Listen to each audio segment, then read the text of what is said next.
아멘. 네, 우리 계속해서 성령에 대한 시리즈를 보고 있습니다. 오늘 마지막 시간인데요. 성령님과 평생 동행, 성령님과 평생 동행이라는 제목으로 함께 하나님의 말씀 나누겠습니다. 여러분, 성도라면요, 성령으로 충만해야 한다는 것을 누구나도 잘 알고 있습니다. 성령으로 충만해야지. 그래서 성령 충만, 성령 충만, 성령 충만, 구호도 굉장히 많이 하고요. 그렇게 외치는 것, 강조도 교회에서 많이 합니다. 그런데 이렇게 구호로만 머물게 되고 우리의 삶에 있어서 이 성령님과 동행하는 것, 성령으로 충만하는 것이 내 인생의 곳곳에서 어떻게 적용될 것이고 어떻게 이것이 실현될 것이고 몸부림을 치면서 어떻게 이 과정이 우리에게 오는가, 이런 것이 없이 성령 충만해야지 이렇게 구호로만 남으면 굉장히 낮다는 것입니다. 굉장히 힘이 없다는 것입니다. 그래서 A.W. 토저 신학자가요, 이런 말을 했습니다. 성령 충만의 개념을 사랑하지 말라. 저는 이 말에 전적으로 공감합니다. 여러분, 성령 충만의 개념에만 집중하다 보면 성령 충만과 관련 없는 삶을 얼마든지 살 수 있다는 것입니다. 성령님에 대한 책 100권을 읽는 것도 중요합니다. 그런데 그 책에서 나타나는 한 문장 한 문장을 내 실생활에 한번 적용하는 것이 훨씬 더 바람직하고요. 훨씬 더 파워풀합니다. 거기에서 진짜 배움이 시작되기 때문입니다. 여러분, 아마존을 연구하는 사람 보세요. 연구 많이 합니다. 그러나 직접 그곳에 가서 환경을 피부로 직접 느끼고요. 돌발 상황도 겪고요. 음식 구하는 법도 고리타분하게 어떻게든 갈등하면서 배우는 게 진짜 아마존을 배우는 길인 것입니다. 여러분, 성령님에 대한 마지막 시리즈입니다. 지금까지 많은 내용을 나눴습니다. 그동안 누리고 있었던 것, 우리가 익혔던 것, 우리의 실생활에 한 토막 한 토막씩 구현되는 것이 무엇보다도 더 중요한 것입니다. 이 복된 성령님에 대한 이 말씀이요, 계속 일평생 동안에 나의 숨을 마치는 그날까지 계속 동반되는 귀한 여정이 되시기를 주님의 이름으로 축원합니다. 저는 그래서 오늘 본문뿐만 아니라 구약에 나타나는 두 가지의 그 말씀을 토대로 세 가지의 내용을 같이 함께 나누도록 하겠습니다. 첫 번째는 성령 안에서만 참된 회심이 가능하다는 것입니다. 성령 안에서만 참된 회심이 가능하다. 여러분, 아이를 이제 막 출산하려고 하는, 그리고 출산하는 엄마를 한번 생각해 보세요. 참 대단합니다. 미국이 좋은 점이요, 그 엄마가 아이를 낳을 때 같이 들어갈 수가 있습니다. 근데 저는 안 갔습니다. 못 볼 거를 보기 싫어서 안 갔습니다. 그런데 지금 와서 후회가 되는 거예요. 가장 가까이 못 있어줘서, 힘을 불어줘서 못해서, 그게 조금 아쉬운 거죠. 여러분, 출생이요, 능동적인 사건이 아니라 수동적인 사건입니다. 출산 시에 이 태아가요, 할 수 있는 일이 아무것도 없습니다. 산 후에 산모의 노고에 박수를 보내지 이 아기에게 칭찬하면서 야, 아기야 잘했어, 아기를 높여서 칭찬하지 않습니다. 상은요, 어머니의 몫입니다. 생명 걸고 낳는 거예요. 아이에게 줄 것은 상이 아니라 그냥 조그마한 고무 젖꼭지입니다. 모든 수고는 어머니가 다 한 것입니다. 안간힘을 써서 아기를 낳은 것이죠. 그래서 이러한 숭고한 장면, 출산이 끝나고 어떤 그 철없던 녀석이 그 어머니가 그 자기 동생을 낳는 것을 보면서 어머니를 향해서 이렇게 말했다고 해요. 항상 말대꾸를 해서 죄송해요.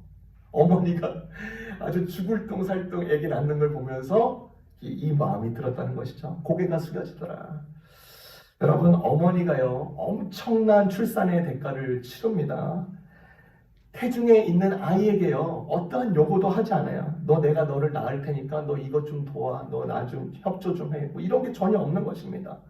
어머니의 탯줄이 없으면 아기는 스스로 숨조차 쉴 수도 없는 것입니다. 출생 이후에도 마찬가지예요. 아기가 먹고 자라고 놀고 자는 모든 일에 어머니의 손길과 희생이 필요합니다. 여러분, 예수님은요, 오늘 본문에 나오는 니고데모와 대화를 통해서 아주 중요한 점을 이야기하고 있습니다. 그것은 우리가 스스로 거듭날 수 있다고 말하지 않고 있다는 것입니다. 영혼이 거듭나게 하는 것은 유능한 태아가 아니라 성령이라고 말씀하고 계십니다. 성령 안에서만 참된 회심이 가능하다고 예수님이 설명해 주고 있어요. 예수님께서 말씀하시는 이 성령님의 역사는 아주 대단히 필요한 것입니다. 니고데모라는 사람이요, 사실 아주 지혜로운 사람입니다. 성경에 대해서 구약 성경은 아주 교육을 잘 받은 인물이었어요. 그가 소속해 있던 국회의원과 같은 산헤드린에 다른 사람들과 지적인 면에서 동등할 정도로 명망이 있고 인정받는 사람이었습니다. 그런데 예수님은 이 자에게 와서, 이런 훌륭한 자에게 다시 태어나야 한다라고 말합니다. 성령 안에서만 참된 회심이 있음을 이에게 알려주고 있는 것입니다. 성령님에 대한 존재, 영의 역사에 대해서 말해주고 있는 것이죠. 절대로 예수님은요, 이 니고데모 훌륭한 사람을 협박하기 위해서, 지적 수준을 탓하기 위해서 지금 언급하고 있는 게 아닙니다. 진실로 예수님은 성령님께서 각 성도 한 사람 한 사람을 어떻게 대하시는가, 어머니의 따뜻한 지인심과 태아를 품는 그 따뜻한 사랑으로서 대하고 계심을 이 예수님은 대화를 통해서 알려주고 있는 것입니다. 예수님은 절대로 공포 정치를 이용해서 너 다시 태어나지 않으면, 안 그러면 너는 지옥에 면하기 힘들 것이다, 이런 식으로 니고데모를 대하고 있는 게 아닙니다. 물과 성령으로 다시 태어나야 된다고 친절하게 알려주고 있는 것입니다. 그리고 어떤 부유한 여성이 실제적으로 있었던 일입니다. 이 여성이 사지가 약해졌어요. 사지가 약해지면서 이제 거의 마비 상태로 가는 것입니다. 정신적으로도 유약해진 상태가 됐어요. 그래서 여러 내과 의사를 불렀고 정신과 의사를 불러서 치료를 받았습니다. 그런데 그 치료를 받는 가운데도 도움이 되지 않는 것, 어떠한 해결책이 되지 않는 것입니다. 전담 내과 의사와 정신과 의사에게 그녀의 상태를 보면 볼수록 아주 큰 미스터리고 수수께끼와 같이 남았습니다. 어느 날 이 두 의사는요, 자포자기의 심정으로 이 여성의 치료를 위해서 공모를 했습니다. 어떻게 했냐면, 그들은 한 친구를 시켜서 안전한 곳에 불을 내게 하고요, 집 전체에 연기가 자욱했을 때 불이야 불이야 소리치게 했습니다. 그때 당시에 그 여성과 함께 있던 이 두 명의 의사들, 무력한 상태로 침대 위에 있던 그녀를 내버려 두고 걸음아 살려라 하면서 불이야 불이야 라고 외치면서 나가왔습니다. 그러면서 이제 밖에서 기다리고 있는 거예요. 어떤 일이 일어나는지. 몇 분 후에 그 여인이 놀랍게도 뒤따라서 달려 나왔다는 것입니다. 거의 사지가 마비가 될 정도였는데, 그 의사들의 치료법을 보면요, 끔찍한 치료법이죠. 그 여인을 그렇게 대했습니다. 어느 정도는 효과가 있는 것 같아요. 그런데 그 여인이 다시 집에 돌아갔을 때는 그녀의 몸 상태가 과연 정말로 다 복구되었을까, 회복되었을까, 안 되었는지 장담할 수가 없는 것입니다. 예수님이요, 교육도 잘 받았고 경건한 자였고 사람들에게 인정받고 존경받는 이 니고데모라는 사람에게 다시 태어나야 한다, 절대로요, 지옥불을 경고하면서 공포 정치를 조장하면서 어떠한 회심의 불길을 일으키면서 그런 식으로 말하지가 않습니다. 아주 단순하고 명쾌한 비유로서 이야기했습니다. 다시 태어나야 한다. 다시 태어나야 하나님의 나라를 소유하게 된다. 그리고 그 일은 성령 안에서 참된 회심으로만 가능하다라고 이야기하고 있는 것입니다. 여러분, 다시 태어난다는 것은요, 온 세계의 왕들, 왕자들, 대통령들, 국가 위정자들, 귀족들, 감독들에게 해당하는 말씀입니다. 목회자들, 선교사님들에게도 마찬가지. 뿐만 아니라 이 말씀은 행상인들, 주정뱅이들, 폭력주의자들, 창녀들, 알코올 중독자들, 죄수들에게도 해당되는 말씀입니다. 평범한 사람에게도요, 기똥찬 사람에게도요, 비상한 사람에게도요, 이상하게 보이는 사람에게도 모두 다 해당하는 말씀입니다. 여자에게서 태어난 모든 사람들에게 너희는 거듭나지 않으면 안 된다. 이 말씀은 단 한 사람도 예외 없이 다 적용되는 것입니다. 어미가요, 자기 태아를 아주 소중하게 품어서 새 생명으로 태어나도록 하듯이 성령님은요, 각 성도 한 사람 한 사람을 품어서 다시 태어나게 하십니다. 회심하여 거듭나게 하십니다. 바울이 그랬습니다. 베드로가 그랬습니다. 고넬료가 그랬습니다. 위대한 수학자 파스칼이 그랬습니다. 요한 웨슬레가 그랬습니다.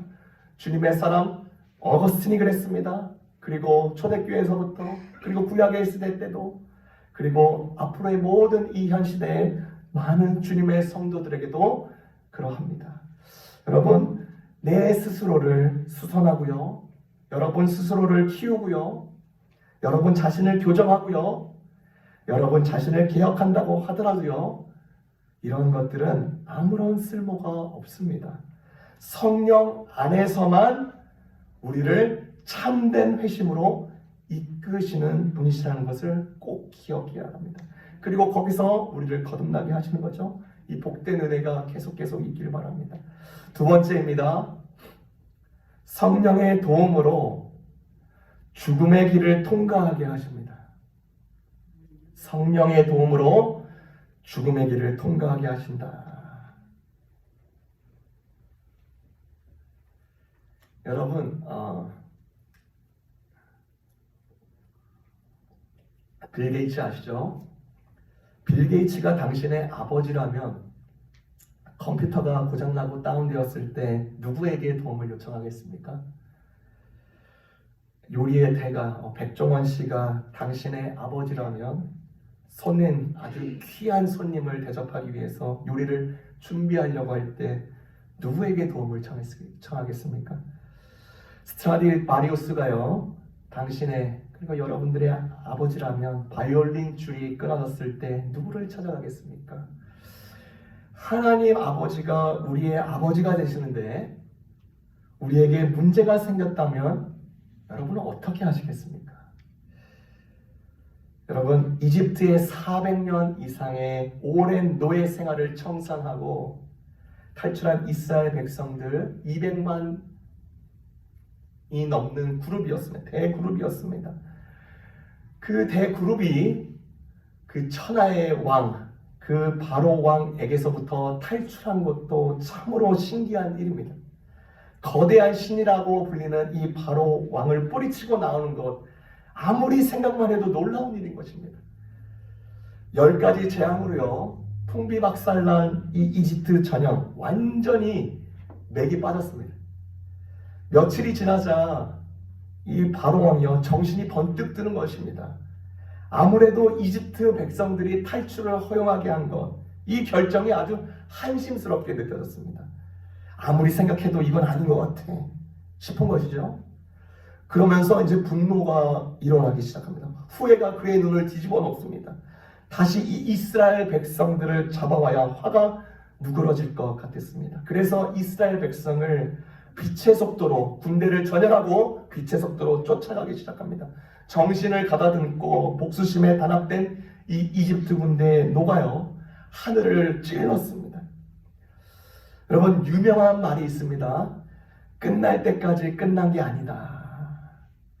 여러분, 지난 아시안 게임에서요, 참 놀라운 장면을 제가 봤습니다. 남자 롤러스케이팅 3000m 계주에서요, 이제 바로 코앞이면요 금메달을 따는 상황인데, 요 바로 앞에 결승 지점에서 만세하다가요 금메달을 놓쳐버립니다. 미리 자축이요 쓴 패배를 가져오는 것입니다. 그 뒤에 있던 바로 은메달감이었던 그 선수는요, 끝날 때까지 끝난 게 아니다면서 팔을 온 생을 치면서 했는데 그 사람이 금메달을 땄어요. 0.01차로 1, 2위가 바뀌어버렸습니다. 여러분, 끝이 나지 않은 거면 정말 끝이 아닌 것입니다.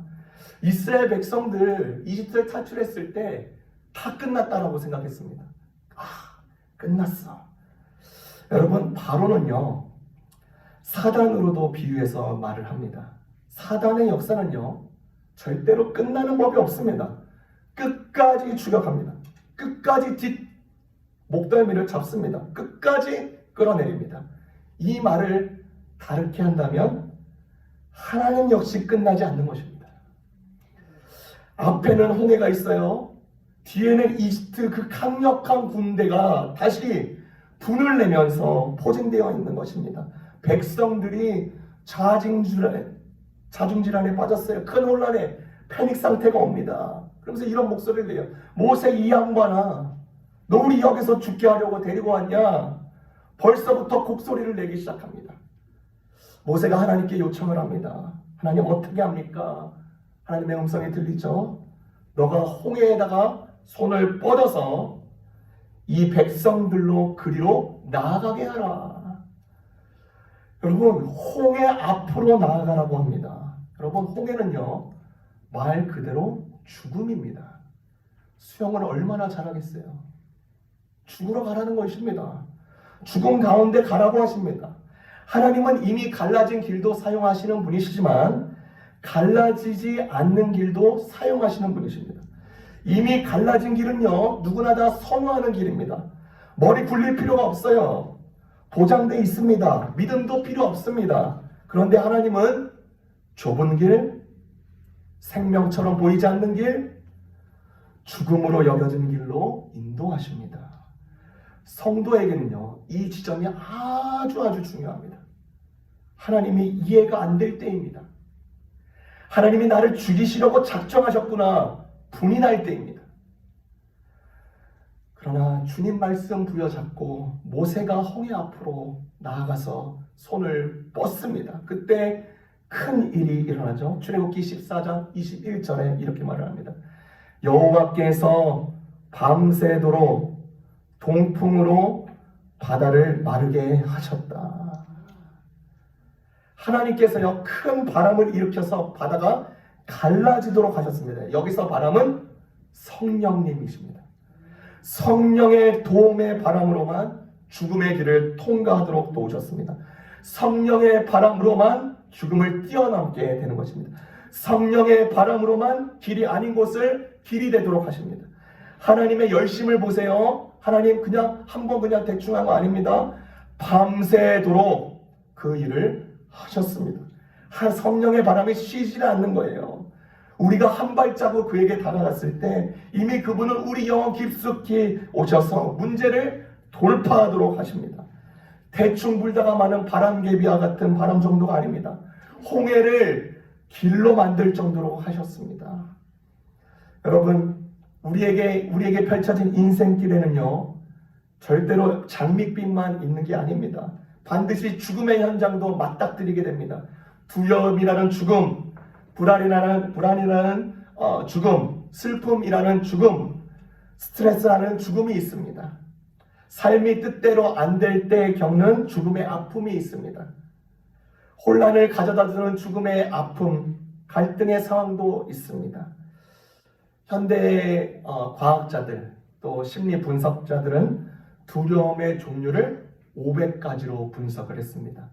60% 이상의 현대인들이 이 500가지의 두려움 가운데 한 가지는 다 걸려있다고 말을 해요. 그중 첫 번째가 변화에 대한 두려움, 두 번째가 외로움에 대한 두려움, 실패에 대한 두려움, 거절에 대한 두려움, 불확실성에 대한 두려움, 나쁜 일이 생긴 거로부터의 두려움, 상처받음의 두려움, 누가 나를 정죄하고 판단하는 것에 대한 두려움. 우리의 인생길에요, 수많은 갖가지 두려움들이 포진되어 있습니다. 우리를 올가맬 수도 있어요. 두려움이 바다처럼 가로막을 때가 한두 번이 아닙니다. 이스라엘 백성들이 겪었듯이 똑같이 그냥 두려움으로 끝날 것인가, 아니면 그 자리가 성령의 바람으로 인해서 새로운 장이 되는 역사가 될 것인가? 여러분, 문제가 너무 클 때요, 필요한 것이 많을 때요, 유혹이 강할 때, 지은 죄가 너무 많을 때, 앞날이 걱정될 때, 상대가 너무 강할 때, 그 자리야말로 성령의 바람이 크게 일어나야 될 때입니다. 이런 기도가 여러분의 기도가 됐으면 좋겠습니다. 성령님, 당신의 바람을 내 두려움의 길목에 강하게 불어주십시오. 몰아내 주십시오. 당신은 능히 막혀있는 이곳을, 막혀있는 내 중심을 길로 만드시는 분이십니다. 성령의 바람만이 죽음을 통과하는 이 역사가 우리 삶 가운데도 계속 일어나기를 주님의 이름으로 축원합니다. 마지막입니다. 성령으로 인해서 가장 고귀한 복을 누리게 하십니다. 성령으로 인해서 가장 고귀한 복을 누리게 하신다. 우리 함께 말씀을 함께 찾아보겠습니다. 스가랴 4장입니다. 구약 성경 1315페이지입니다. 구약 성경 1315페이지 거의 끝에쯤에 있습니다. 구약 성경 끝에쯤에 스가랴 4장 1절에서 14절.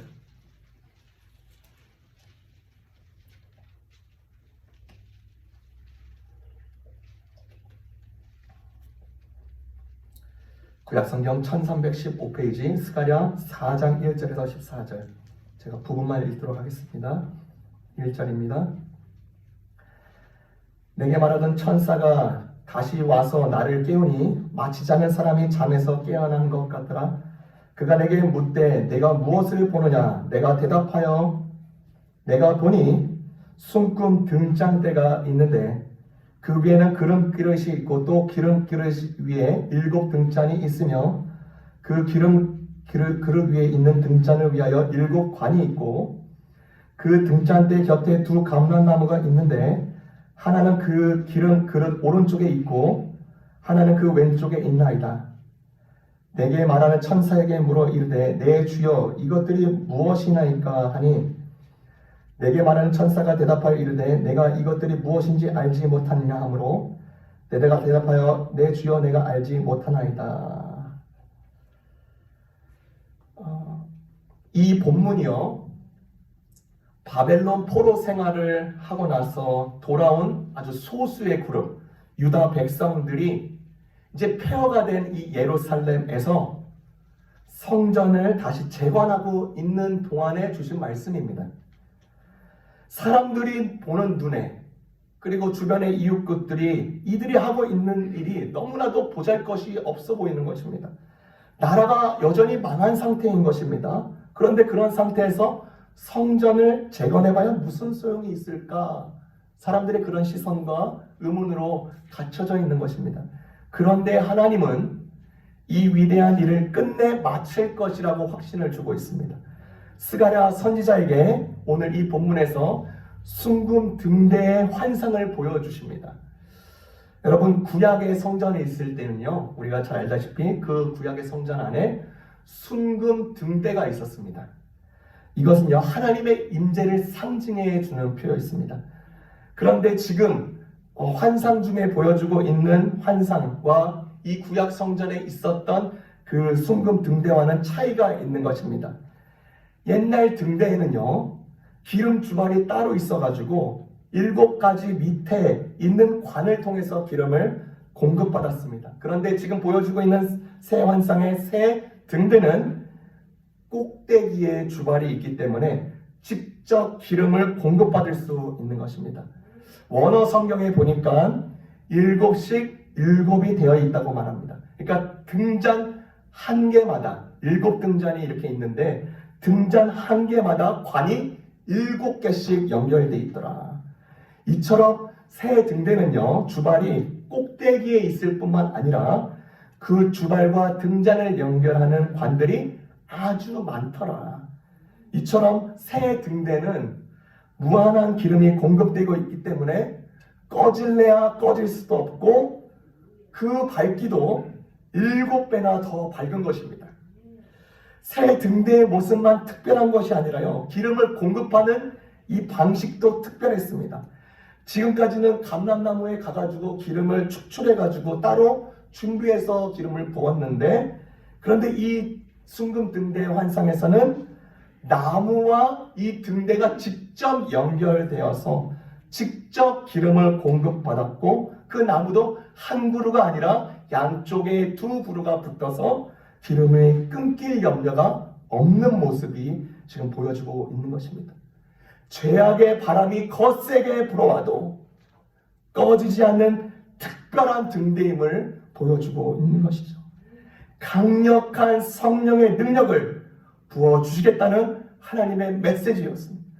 사람들의 눈에는 지금 이스라엘 백성들과 지도자 수룹바벨이 시시해 보이지만 이들은 지금 사실 굉장히 중요한 일을 하고 있는 것입니다.